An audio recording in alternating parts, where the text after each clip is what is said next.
मैं के वर्मा अपने यूट्यूब चैनल पर आप सभी का स्वागत करता हूं। आज अपना टॉपिक स्टार्ट कर रहे हैं कॉम्प्लेक्स नंबर। नंबर कॉम्प्लेक्स क्या होता है ये पूरा हम अध्ययन करेंगे आज तक अपन ने बहुत सारे नंबर के बारे में पढ़ा है। जैसे मैं आपको बताऊं कि सबसे पहले हमने प्राकृत संख्याएं के बारे में पढ़ा था। प्राकृत संख्याएं होती हैं 1 से लेकर के इनफाइनाइट तक पॉजिटिव नंबर होते हैं सारे नेचुरल नंबर जिन्हें n से डिनोट किया जाता था। फिर इनके अंदर हम जीरो और शामिल कर लेते हैं तो ये सारी की सारी बन जाती हैं होल नंबर पूर्ण संख्याएं।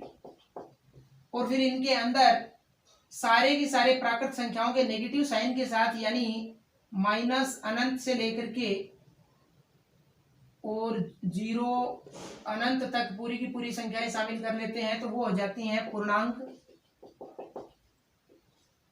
फिर अपन उसके बाद देखते हैं परिमेय संख्याएं।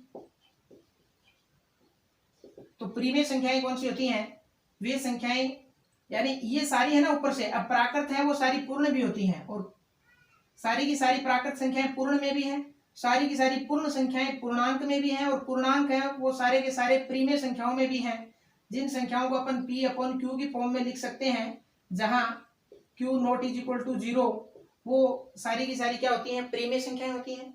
फिर अपन ने देखा उसके बाद अपरिमेय संख्याएं भी होती हैं। कुछ अपरिमेय संख्याएं जिनको p/q की फॉर्म में नहीं लिखा जा सकता, जैसे √2 है और पाई है डॉट डॉट डॉट, ऐसी कुछ संख्याएं और बच जाती हैं।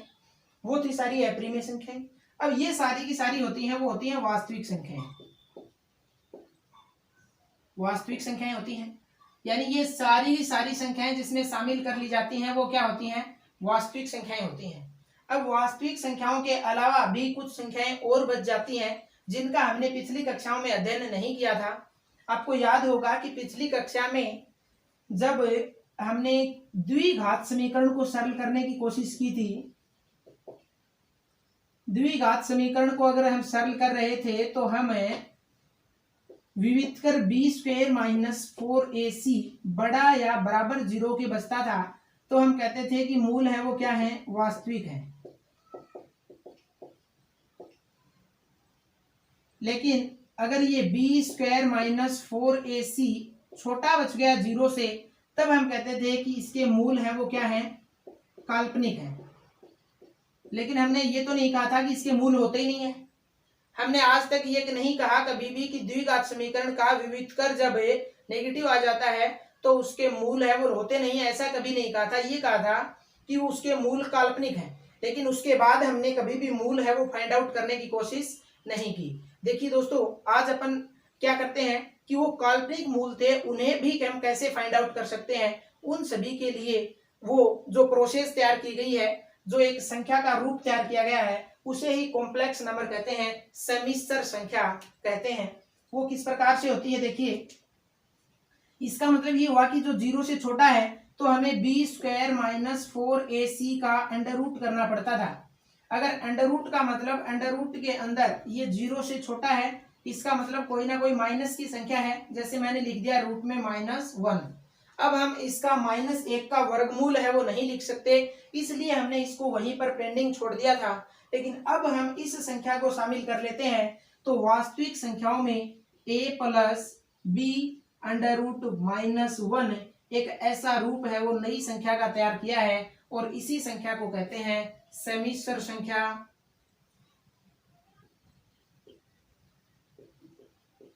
जिसे हम आज विस्तार से पढ़ेंगे, इसके बारे में, इसके क्या गुण है, क्या प्रॉपर्टी है। तो देखिए, ये जो संख्या का रूप है इसे किस प्रकार से, तो देखिए एक बार थोड़ा सा पीछे का जो मैंने बताया है ये संख्याओं के बारे में आप थोड़ा सा देख लें। उसके बाद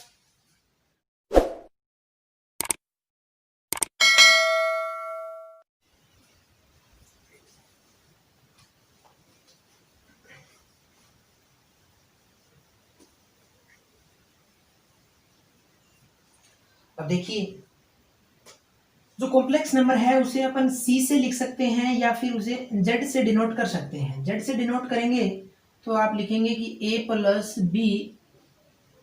b√-1। अब देखिए, हम कह रहे हैं कि जो विविध कर आते थे वो माइनस में आते थे, उसका कोई मान हमने नहीं ज्ञात किया कभी भी, लेकिन उसकी कोई ना कोई वैल्यू होती है। वो काल्पनिक वैल्यू जो होती है वो -1 की जो वैल्यू है वो गणितज्ञों ने निकाल के हमें दी है कि माइनस में अगर 1 है और वो उसका वर्गमूल है उसके बराबर होता है आयोटा। ठीक है, इसे बोला जाता है, वो होता है आयोटा, और इसे स्मॉल आई से लिखा जाता है। यानी जहां भी अंडर रूट के अंदर -1 होगा तो उसकी वैल्यू हम लिखेंगे कितनी, आयोटा। यानी हमारा जो कॉम्प्लेक्स नंबर है वो इस प्रकार से लिखा जाएगा a प्लस बी, और अंडर रूट -1 की जगह लिखेंगे हम आयोटा, या फिर ऐसे भी लिख सकते हैं आयोटा बी, कोई दिक्कत नहीं है, ये दोनों फॉर्म होती हैं। ये होता है कॉम्प्लेक्स नंबर। कॉम्प्लेक्स नंबर के अंदर रियल और जो इमेजिनरी दोनों नंबर होते हैं वो इसमें शामिल किए गए होते हैं, और इसीलिए इसको कहते हैं समिश्र संख्याएं। अब देखिए इनमें कुछ डेफिनेशंस मैं आपको बता देता हूं इनकी, कि मान लीजिए कोई है नंबर Z1 या Z है, वो है a प्लस आयोटा बी। अब देखिए इसमें a होता है, ये होता है रियल पार्ट, ये रियल वैल्यू होती है, और ये वाला जो पार्ट होता है ये होता है b वाला इमेजिनरी पार्ट।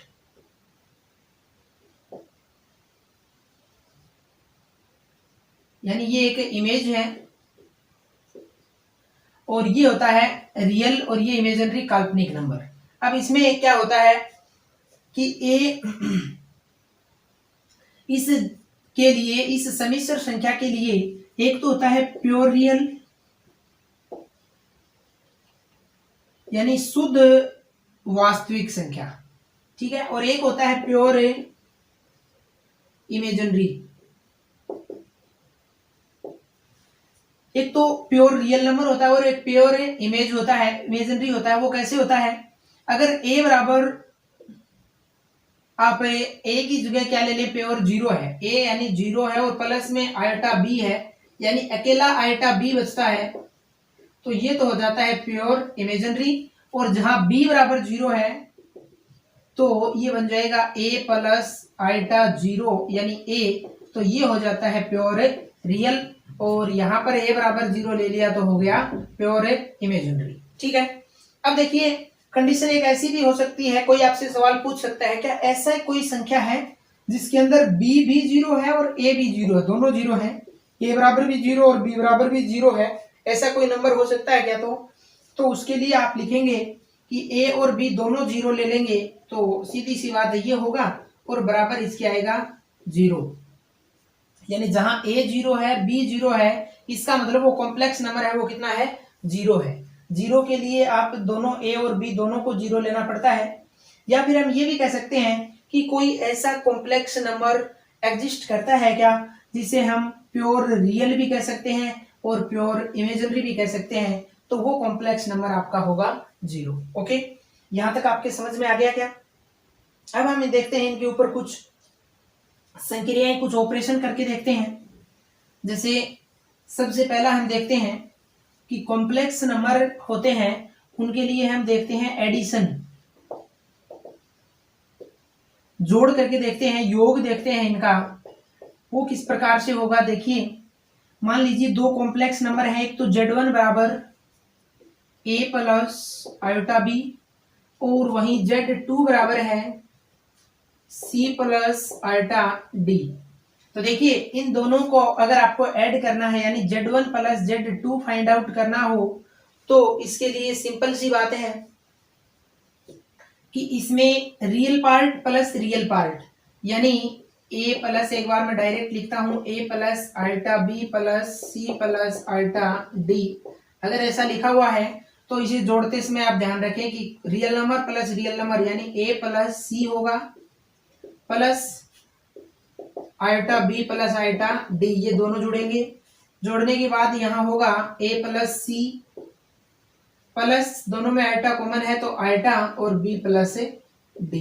कहने का मतलब ये हुआ कि रियल एक साइड जोड़ लो, इमेजिनरी को एक साइड जोड़ लो और इमेजिनरी के साथ आयोटा लगाएंगे तो ये बन जाएगा आपका दो कॉम्प्लेक्स नंबर का एडिशन। ठीक है, अब देखिए कहीं भी आपको ये लिखा हुआ मिले कि Z1 और Z2 दोनों बराबर हैं, क्या लिखा हुआ मिले कि दो कॉम्प्लेक्स नंबर है Z1 और Z2 और वो दोनों आपस में बराबर गिवन है, तो याद रखना कि उनके रियल पार्ट, दोनों के रियल पार्ट एक दूसरे के इक्वल होंगे और इमेजिनरी पार्ट दोनों के एक दूसरे के इक्वल होंगे।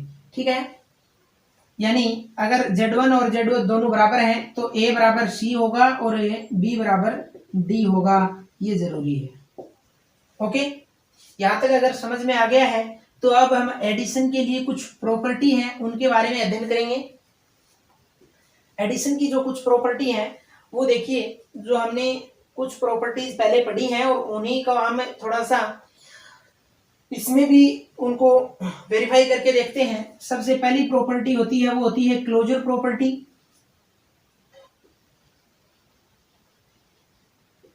संतृप्त बोलते हैं जिसे, संतृप्त गुणधर्म। ये क्या होता है, ये कहता है कि मान लीजिए किसी Z1 को अगर Z2 में जोड़ते हैं तो कोई ना कोई Z3 आपको समिश्र संख्या ही प्राप्त होती है। वहीं अगर हम बात करें तो आप कह देना कि एडिशन के लिए यह नियम लागू होता है या इस गुणधर्म का पालन करती हैं।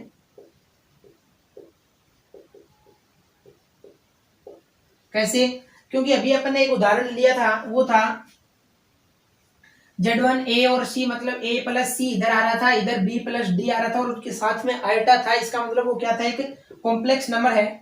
मैं एक और उदाहरण लेता हूं। मान लीजिए Z1 बराबर गिवन है कि 2 प्लस आइटा 5 और Z2 मैंने ले लिया 3 प्लस 7 आइटा या आइटा 7, ये ले लिया। अब इन दोनों को जोड़ते हैं Z1 प्लस Z2 तो बराबर देखिए क्या आएगा, 2 और 3 कितने होंगे, 5 प्लस 5 आइटा और 7 आइटा जोड़ेंगे तो कितना हो जाएगा, आइटा 12। अब देखिए क्या प्राप्त हुआ, आपको एक कॉम्प्लेक्स नंबर ही प्राप्त हुआ है। इसलिए आप कह सकते हैं कि एडिशन के लिए क्लोजर प्रॉपर्टी है वो सेटिस्फाई होती है, या जो समिश्र संख्याएं संतृप्त गुणधर्म का पालन करती हैं। कोई दिक्कत नहीं है, एक प्रॉपर्टी हम कंप्लीट कर चुके हैं। उसके बाद हम देखते हैं 2 नंबर कम्यूटेटिव प्रॉपर्टी। कम्यूटेटिव यानी क्रम विनिमय। अब देखिए क्रम विनिमय में क्या होता है कि क्रम विनिमय का मतलब ये हुआ कि Z1 प्लस Z2 करते हैं तो वो बराबर होता है क्या, Z2 प्लस Z1 के। तो इससे कोई समस्या नहीं होगी। अगर मैं 2 प्लस आइटा 5 में 3 प्लस आइटा 7 जोड़ूं या 3 प्लस आइटा 7 में 2 प्लस आइटा 5 जोड़ूं, मेरे को जोड़ना तो 2 और 3 को ही है और 5 और 7 को जोड़ना है। आंसर है वो हमेशा सेम आता है। इसलिए आप कहेंगे कि क्रम विनिमय गुणधर्म का भी पालन समिश्र संख्याएं करती हैं। ठीक है, उसके बाद अगला नियम होता है वो अपन देखते हैं, तीसरा एसोसिएटिव प्रॉपर्टी। एसोसिएटिव साहचर्यता का नियम जो होता है, अब देखते हैं कि साहचर्य है या नहीं है। तो साहचर्य में क्या होगा, इसमें भी वो पालन करती है।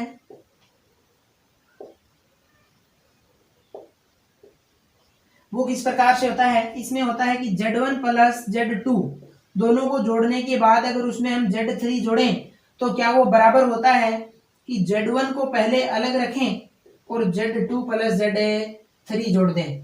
तो ये दोनों भी आपस में बराबर होती हैं। जोड़ने के लिए आप 2 कॉम्प्लेक्स नंबर का एक उदाहरण लेकर के 3 नंबर लेकर के और उनको जोड़ के देखेंगे तो सेम टू सेम आता है दोनों साइड। तो ठीक है, 3 प्रॉपर्टी यहाँ पर हो गई है। अगला देखिए,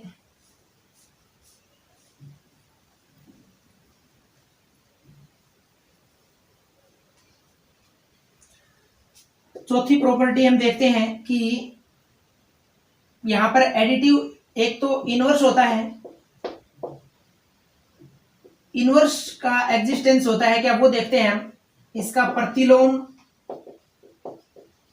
तो कॉम्प्लेक्स नंबर के लिए जो प्रतिलोम होता है वो होता है, जैसे मान लीजिए कि एडिटिव कॉम्प्लेक्स जो होता है ना, इनवर्स जो एडिशन के लिए होता है वो होता है कि Z1 के अंदर ऐसी क्या चीज हम जोड़ें जिससे मान है वो कितना आ जाए, 0 आ जाए। अब 0 आना मतलब कॉम्प्लेक्स नंबर का 0 है वो इस प्रकार से होता है, यानी 0 के लिए मैंने बताया था ना A और B दोनों को 0 होना जरूरी है अलग अलग, तो ये होता है कॉम्प्लेक्स नंबर। तो इसमें ऐसा क्या जोड़े, तो Z में -z1 करेंगे तो ये माइनस का जो z1 है वो इसमें एग्जिस्टेंस करता है, इनवर्स प्रतिलोम कहलाता है कॉम्प्लेक्स नंबर का। यानी कहने का मतलब ये हुआ कि 2 प्लस आइटा 3 अगर दे रखा है तो उसके लिए वहां पर एग्जिस्ट होगा क्या, -2 माइनस आइटा 3, और इससे हमें बराबर प्राप्त होगा 0। तो इसका प्रतिलोम है वो क्या होगा, -2 माइनस आइटा 3। ओके, वहीं पर अगर हम देखें आइडेंटिटी एलिमेंट, आइडेंटिटी एलिमेंट का मतलब ये हुआ कि एक ऐसा एलिमेंट जिसको इसमें जोड़ने से कोई प्रभाव ना पड़े, यानी z1 प्लस ऐसा क्या जोड़ें कि बराबर z1 ही आ जाए, तो वो होता है 0। यानी किसी भी कॉम्प्लेक्स नंबर में अगर अपन जोड़ दें 0 प्लस आइटा 0 तो बराबर है कितना आएगा, ये ही आएगा a प्लस आइटा b। ठीक है, तो आपको इनवर्स है वो भी पता चल गया, माइनस का चिन्ह ले लेंगे तो कोई दिक्कत नहीं है, वही आ जाना सेम। और उसका एडिटिव इनवर्स है वो होता है उसका 0 आइडेंटिटी एलिमेंट। तो यहां तक अपने प्रॉपर्टियां जो है कर ली हैं। इसके बाद अपन देखते हैं कॉम्प्लेक्स नंबर के लिए सबट्रैक्शन देखेंगे।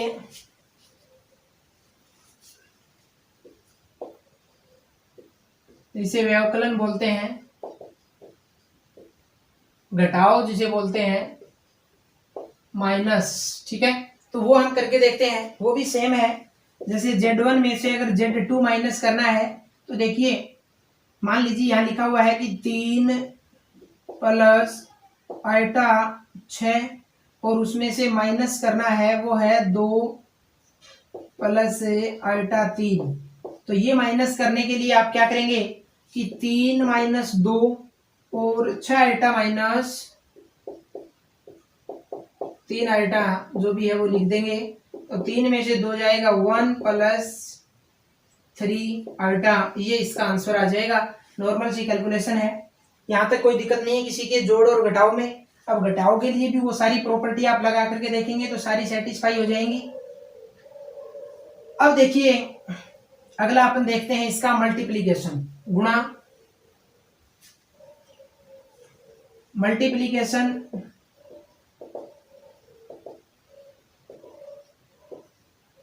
ऑफ कॉम्प्लेक्स नंबर, जैसे मान लीजिए कि z1 को मल्टीप्लाई करना है z2 के साथ, तो इसमें एक उदाहरण लेते हैं अपन। z1 बराबर आ गया 2 प्लस 3 आइटा और z2 बराबर ले लिया मान लीजिए 3 प्लस 6 आइटा, और इन दोनों को आपस में मल्टीप्लाई करना है।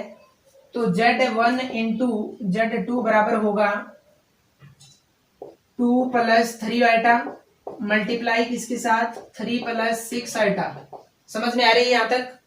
अब देखिए इसमें क्या करेंगे कि 2 को 3 से मल्टीप्लाई करेंगे, फिर 2 को 6 से मल्टीप्लाई करेंगे। समझ में आ रही बात। वहीं 3 को 3 से मल्टीप्लाई करेंगे और 3 को 6 से मल्टीप्लाई करेंगे, तो इस प्रकार से इनका मल्टीप्लीकेशन वो कंप्लीट होगा। यानी 2 को 3 से मल्टीप्लाई करेंगे 3, फिर 2 को इससे करेंगे तो प्लस का आएगा 6 आइटा इंटू 2, फिर आएगा प्लस 3 को इससे करेंगे तो 3 इंटू 3 आइटा, फिर 3 आइटा को 6 आइटा से करेंगे तो आएगा 3 इंटू 3 आइटा इंटू 6 आइटा।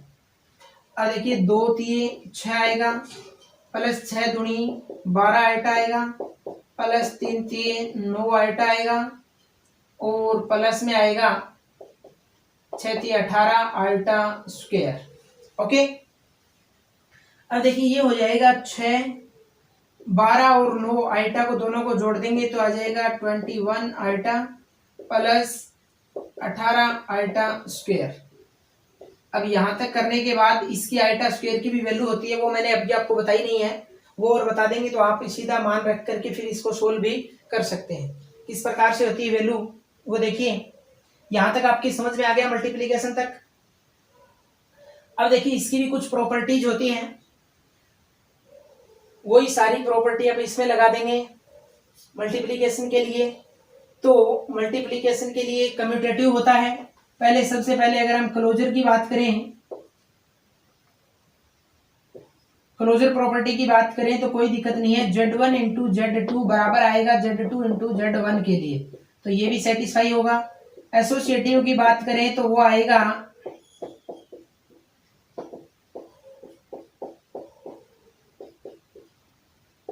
ये भी सेटिस्फाई हो जाएगा। कम्यूटेटिव ये वो हो गया कम्यूटेटिव, ये नियम यहाँ पर लगा दिया अपन ने, वो जैसे क्लोजर प्रॉपर्टी वो ये होती है Z1 इंटू Z2 बराबर Z3 आपको प्राप्त होता है, ये कम्यूटेटिव हो गया, ये एसोसिएटिव हो गया। उसके बाद इसमें डिस्ट्रीब्यूशन लॉ भी लगता है। डिस्ट्रीब्यूशन लॉ मैं आपको समझा देता हूं। डिस्ट्रीब्यूशन का मतलब ये हुआ कि कोई Z1 है प्लस और अंदर हो रहा है Z2 मल्टीप्लाई Z3, तो आपको बाहर आंसर मिलेगा वो Z1 multiply Z2 plus Z2, ये गलत कर दिया, ये प्लस होगा, यहाँ मल्टीप्लाई है, इसकी मल्टीप्लाई होगी बाहर से, ये प्लस अंदर। अब देखो Z1 इंटू Z2 लिख दिया, प्लस Z1 को Z3 से भी मल्टीप्लाई करना है, और इसे बोलते हैं डिस्ट्रीब्यूशन, तो ये भी इसमें लागू हो जाता है। ठीक है, ये अपने नियम थे कुछ। अब हम पढ़ते हैं आयोटा के बारे में, स्पेशल क्या नियम होते हैं। देखिए आयोटा का मतलब होता है -1 इज इक्वल टू आयोटा। अगर मैं आयोटा स्क्वायर की वैल्यू निकालना चाहूं तो इधर स्क्वायर करेंगे तो इधर भी स्क्वायर हो जाएगा, और स्क्वायर होगा तो ये रूट कैंसिल होगा, इसका मतलब -1 बराबर कितना हो जाएगा, आयोटा स्क्वायर। यानी आयोटा स्क्वायर की वैल्यू कितनी आ जाती है, -1। कहीं भी आयोटा स्क्वायर हो तो आप -1 लिख सकते हैं। जैसे आपका अभी 18 आयोटा स्क्वायर था तो वहां आप माइनस के 18 काम में ले सकते हैं। ओके, अब देखिए ये हो गया। अगर मैं कहूँ कि आयोटा 3 का मान कितना होगा, तो आपको पता है कि इसे हम लिख सकते हैं आयोटा स्क्वायर इंटू आयोटा, और आयोटा स्क्वायर की वैल्यू होती है वो होती है -1, और -1 इंटू आयोटा करेंगे तो आ जाएगा माइनस का आयोटा। आप लिख सकते हैं कि आयोटा क्यूब के बराबर होता है, वो होता है माइनस का आयोटा। ऐसे ही आयोटा की अगर पावर 4 की बात की जाए तो आप लिख सकते हैं iota square into iota square, और आयोटा स्क्वायर की वैल्यू होती है -1 और इसकी होगी -1 बराबर हो जाएगा प्लस का 1। यानी आयोटा की 4 होती है वहां आप लिख सकते हैं 1। यहाँ तक कोई समस्या नहीं है किसी के। ये करने के बाद अब अपन आगे जो पढ़ेंगे वो कल पढ़ेंगे। यहाँ तक आज कॉम्प्लेक्स नंबर को यहीं तक छोड़ते हैं। अपना ये कॉम्प्लेक्स नंबर का सिर्फ आज इंट्रोडक्शन हुआ है। तो देखिए जिस प्रकार से अगर मैंने जो पढ़ाया है उसमें अगर किसी प्रकार की कोई समस्या है तो आप कमेंट करके मुझे बता सकते हैं, और अगर किसी प्रकार का कोई सुझाव देना चाहते हैं वीडियो क्वालिटी के बारे में, विजिबिलिटी के बारे में, तो कोई भी आपको सुझाव देना है वो आप अपना कमेंट बॉक्स में लिखें, और ज़्यादा से ज़्यादा चैनल को सब्सक्राइब करें, लाइक करें, अपने दोस्तों के साथ वीडियो को शेयर करें। ठीक है दोस्तों, बेस्ट ऑफ लक, धन्यवाद।